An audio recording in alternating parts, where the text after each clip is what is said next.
दोस्तों सीडीएस 2022 के जो क्वेश्चन है वो फिल इन द ब्लैंक्स के क्वेश्चन है, उनको सॉल्व कर रहे हैं। तो ऑल्दो जो क्वेश्चन थे बहुत ही सिंपल क्वेश्चन आए हुए थे। देखो 15 ईयर्स लिखा है यहाँ पर, उसके बाद लिखा है यहाँ पर अगो, बिफोर, सिंस और बिहाइंड। आगे स्टेटमेंट को पढ़ते क्या लिखा है। Elizabeth left her career and move to India with her spouse. यानी ये किसी पास्ट के बारे में बात कर रहा है। अब देखो सिंस तो यहाँ पर आएगा नहीं और बिहाइंड यहाँ पर आएगा नहीं। यानी यहाँ पर आने के चांस दो हैं, या तो आएगा अगो या आएगा बिफोर। दोनों का मतलब पहले ही होता है। अगर मैं सिंस और अगो दोनों को देखूं तो दोनों का मतलब पहले होगा। ठीक है। अब ये अगर किसी पास्ट के पहले के बारे में बात कर रहा है तो वहां पर हम अगो लगाते हैं। लेकिन बात ये होती है कि अगर बिफोर कब यूज करेंगे हम, तो देखो बिफोर के लिए हमें क्या चाहिए। मैं यहाँ पे टू लिख देता हूँ। अब टू क्या होगा, टू इंसिडेंट के बारे में बात होगी, टू टू इवेंट्स के बारे में बात होगी। यानी कुल मिला के बिफोर तब यूज होगा जब उसका एक प्रेसिडेंट और एक एंटीसीडेंट होगा। अगर मैं एक क्वेश्चन बोलता हूँ, एक स्टेटमेंट लिखता हूँ, मैं बोलता हूँ कि world war first was fought before world war second. अब मैंने यहाँ पर एक वर्ड बिफोर लिखा और यहाँ पर मैंने क्या लिख दिया, वर्ल्ड वॉर सेकेंड लिख दिया। तो देखो यहाँ पर दो इवेंट्स के बारे में बात हो रही है ना, तभी तो हम फर्स्ट और सेकेंड लगाएंगे। एग्जैक्टली हम यहाँ पर आफ्टर भी लगा सकते हैं। अगर मैं यहाँ आफ्टर लगा देता हूँ तो मुझे यहाँ पर सेकंड लगाना पड़ेगा और यहाँ पर फर्स्ट लगाना पड़ेगा। मैं ये बोल सकता हूँ कि world war second fought after world war first. ये फर्स्ट है ना। तो ये आपको पता लगा कि बिफोर और आफ्टर को हम प्रेसिडेंट और इंसिडेंट के अकॉर्डिंग लगाते हैं। जैसे मैं बोलता हूँ he came in the class before me. अब दो बंदों के आने की बात हो रही है ना यहाँ पर, एक तो ही एक मैं हूँ। तो इसीलिए बिफोर आप समझ गए कि ये कभी भी पास्ट के लिए यूज नहीं करेंगे हम। यहाँ पर हम अगो को यूज करेंगे। नेक्स्ट क्वेश्चन पे चलते हैं। यहाँ पे लिखा है कि द गवर्नमेंट हैज। अब इनटू लिखा है यहाँ पर, उससे पहले लिखा है यहाँ पर हैज के साथ में वर्ब के एनजी फॉर्म तो आएगा नहीं। और हैज बीन एंटर्ड का मतलब कि ये तो पैसिव में हो गया ना, गवर्नमेंट को एंटर कराया गया है, तो ये नहीं आएगा। और हैज के साथ अगर वर्ब आएगा तो थर्ड फॉर्म में आएगा ना। तो यहाँ पर क्या आ जाएगा, एंटर्ड आ जाएगा। सिंपल सा क्वेश्चन था, वैसे भी आपको समझ पता है कैसे करना था। Next question, what ever. देखो वट एवर के साथ में हम जैसे आगे लिखा है प्लीज कीप काम। अब नॉर्मली हम बोलते थे वट एवर हैज हैपन, जो कुछ भी हो चुका है, ऐसे हम सेंस बनाते हैं। वट एवर इज हैपनिंग, जो भी हो रहा है। ये तो खैर हम वैसे भी यूज नहीं करेंगे। तो इन दोनों में, और वट एवर हैपन्स, इन तीन में से हम कंफ्यूज होंगे कि लगाएंगे कौन कौन सा। देखो सेंस तो ग्रामेटिकली ये भी दे रहा है, ये भी दे रहा है ना। इसका मतलब ये होगा कि परफेक्ट में हो जाएगा जो कुछ भी हुआ है, और इसका मतलब होगा कि वट एवर इज हैपनिंग, जो भी हो रहा है ना। ये कॉन्टिन्यूस का सेंस बनाएगा। और ये प्रेजेंट इंडेफिनिट टेंस का सेंस बनाएगा वट एवर हैपन्स ना। तो एक्चुअल में आंसर ये हमारा यही होगा। वट एवर के साथ में हम प्रेजेंट इंडेफिनिट टेंस के अकॉर्डिंग में वट एवर हैपन्स बोलेंगे, वट एवर हैज हैपनिंग नहीं बोलेंगे, whatever has been happening नहीं बोलेंगे, वट एवर हैज हैपन नहीं बोलेंगे, और वट एवर इज हैपनिंग नहीं बोलेंगे। आपको क्वेश्चन समझ आ गया। नेक्स्ट क्वेश्चन, यहाँ पे लिखा है कि road we take we shall be late. अब यहाँ पर शैल बी लेट है, इसका मतलब ये हो रहा है कि ये फ्यूचर में बात हो रही है। ये हो रही है फ्यूचर में बात। और ये जो बात हो रही है ये क्या हो रही है, ये प्रेजेंट में बात हो रही है, खास करके प्रेजेंट इंडेफिनिट टेंस में ये बात हो रही है। अब यहाँ पर जो रोड है, ये ऑप्शन की बात हो रही है। सपोज दो रोड है ना। तो ऑप्शन की बात होगी। अब व्हाट तो आएगा नहीं, विच एवर आएगा नहीं, और यहाँ पर वट एवर नहीं आएगा। What ever which ever road हम विच बोलेंगे ना, क्योंकि ऑप्शन में तो विच लगाते हैं हम, तो विच नहीं लगेगा यहाँ पर, विच एवर लगेगा। Whichever road we take है ना, we shall be late. The news is. अब यहाँ पे लिखा है गुड। गुड क्या एक एडजेक्टिव है, एक एडजेक्टिव है ये। और उसके बाद एडजेक्टिव के बाद फिर से टू दिख रहा है, और टू के बाद वर्ब की फर्स्ट फॉर्म दिख रही है, जैसे यहाँ पर ये बी दिख रहा है हमें, है ना। ये एज अ वर्ब हम इसको कंसिडर करते हैं। तो यहाँ पर जो ये टू है, तो हमें यह पेयर बनता है, टी डबल ओ टू होता है, उसके बाद एक एडजेक्टिव होता है, एक एडवर्ब भी हो सकता है, उसके बाद ये टू होता है। तो ये वाला जो एडजेक्टिव से पहले जो टू लगाएंगे हम, वो ये वाला लगाएंगे, सो नहीं लगाएंगे। तो टू हो जाएगा, this news is too good to be true, है ना। तो हम ऐसे भी बोल सकते हैं कि this news is so good that it can be true. 16th question, 16th। तो देर इज नथिंग। देखो यहाँ पे नथिंग लगा रखा है और उसके बाद देन लगा रखा है, तो इसका मतलब ये देन कंपैरेटिव डिग्री में यूज हो रहा होगा। अब कंपैरेटिव डिग्री में हम इजियर भी लगा सकते हैं, या तो फिर बेटर लगाएंगे, है ना।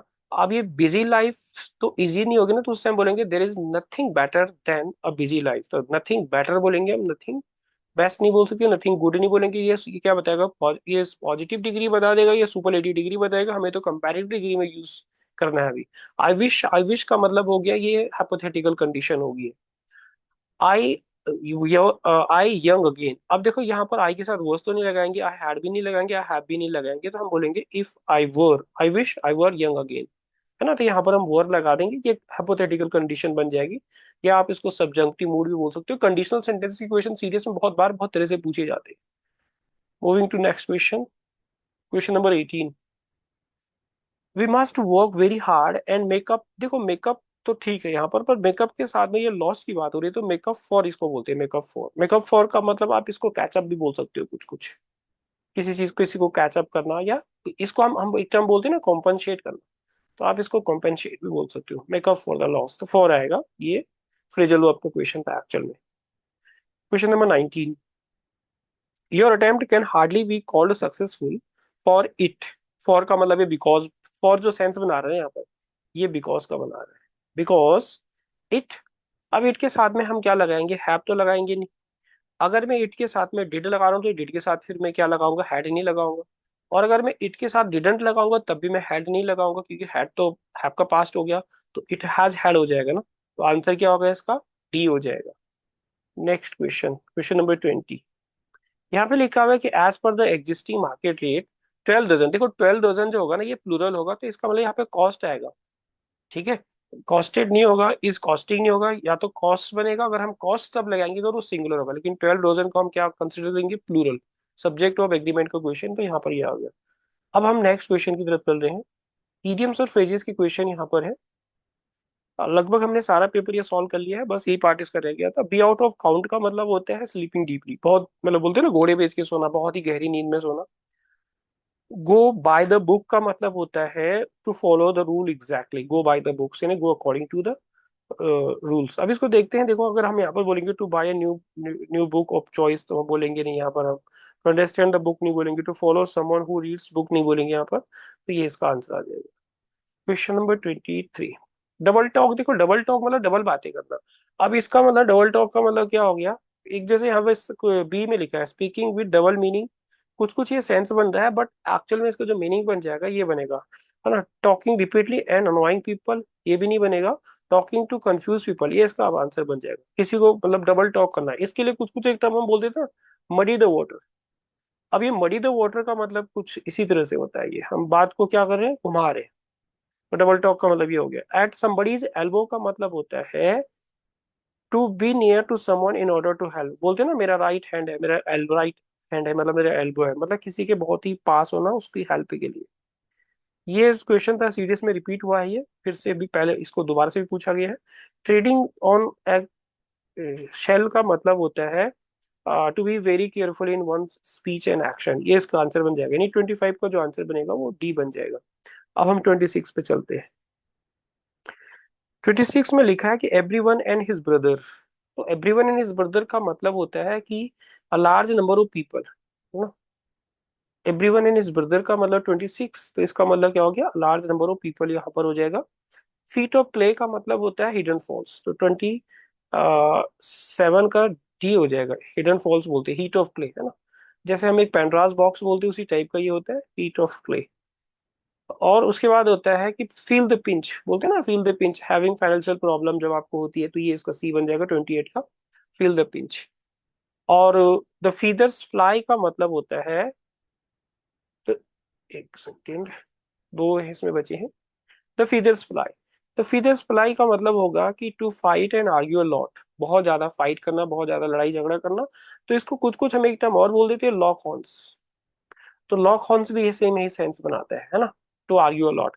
अ फॉरगॉन कंक्लूजन का मतलब होता है कि इनविटेबल रिजल्ट ऑफ स्पेकुलेशन, तो इसको कुछ कुछ हम एक इनविटेबल रिजल्ट बोल देते हैं, है ना। That can, a result that can be predicted, इस तरह की जो चीजें होती है उसको बोल देते हैं हम इनविटेबल रिजल्ट। इनविटेबल का मतलब होता है कि जो होना पक्का है, जो कंपलसरी है। आई होप ये वीडियो आपको पसंद आई, अगर आई है तो आप लाइक शेयर एंड सब्सक्राइब जरूर कर सकते हो दोस्तों। मिलते हैं, आज की वीडियो के लिए इतने ही रहेगा, और मिलते हैं फिर अगली वीडियो में, तब तक के लिए बाय, जय हिंद।